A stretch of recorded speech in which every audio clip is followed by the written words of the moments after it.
Howdy, hey, you guys. Another segment coming on here. We are going to do a sirloin beef gyro for us because I'm not a lover of lamb. And excuse all the messy dishes in the back. We have an incident with the dishwasher that we are trying to figure out right now. And also to show off, look at my horror movie, favorite t-shirt in the world, with some coffee and Kahlua. It's really nice out. Well, nice, cold, freezing our butts off right now. But this is a shout out to Miss April Taylor, because when she was here visiting me, we had this and she loved it. So this goes out to you, April.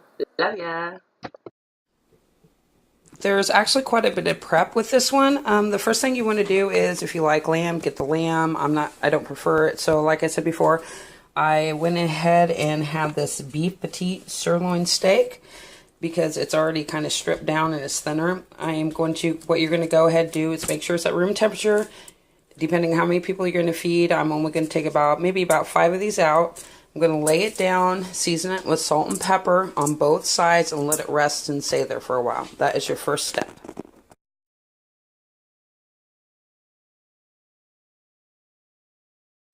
Next step, you are going to want to make your white sauce for this, and you can go ahead and prep this while your meat is over there. See, I have it sitting here and resting already. You're going to need your kosher salt. You're going to have your Greek yogurt. It asks for about 16 ounces. This is 24 ounce. I'm probably not going to use that much.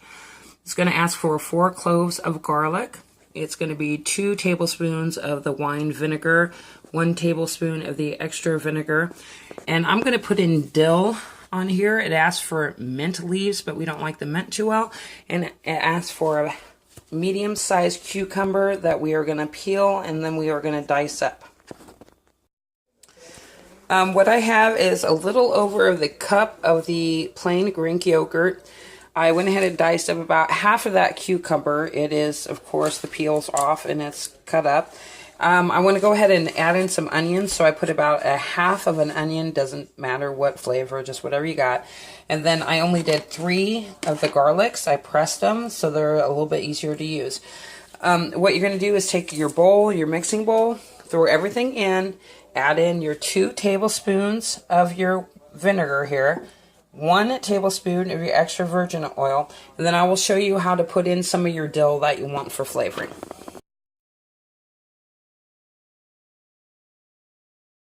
This is all stirred up, and like I said, when you're using the dill and you're putting it in there, you don't want the larger stem areas. What you're doing is just basically pulling off these smaller parts. Again, it's kind of hard to do this one-handed. I'm only going to do maybe a couple. I want to put a little bit of flavoring in here, but I don't want it overpowered. And I'm also going to put a pinch of the kosher salt in here as well. For the next step, you're going to go ahead and prep your topping. This is the last thing you're going to put on. And yes, I still do have my meat over there. That is the last thing you're going to do, other than your pita bread. So we have spinach. I put a little bit of basil, fresh basil, tomatoes, and feta cheese is going to go on the top of that as well.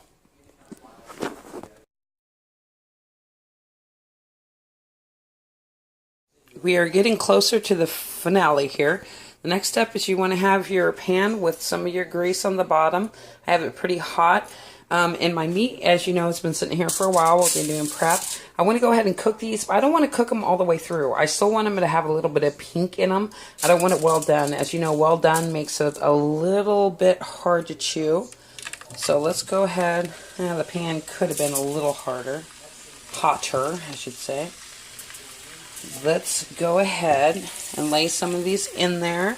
We're going to flip them. We're going to get them kind of a nice brown, only a couple of minutes on each side.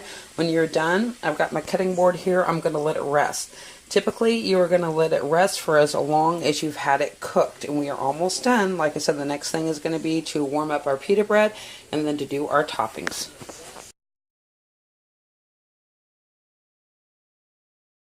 Okay, we have the meat resting. Now what I'm going to do is I'm just going to warm up this pita bread. To do that, I'm going to go ahead and do it on the flat top instead of using the skillet so we don't have as much grease on there.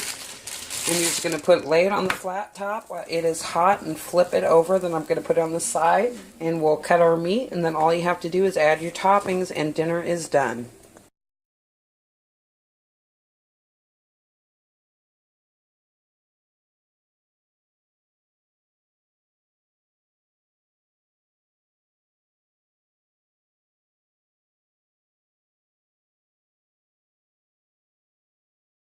No, now go. These are really good.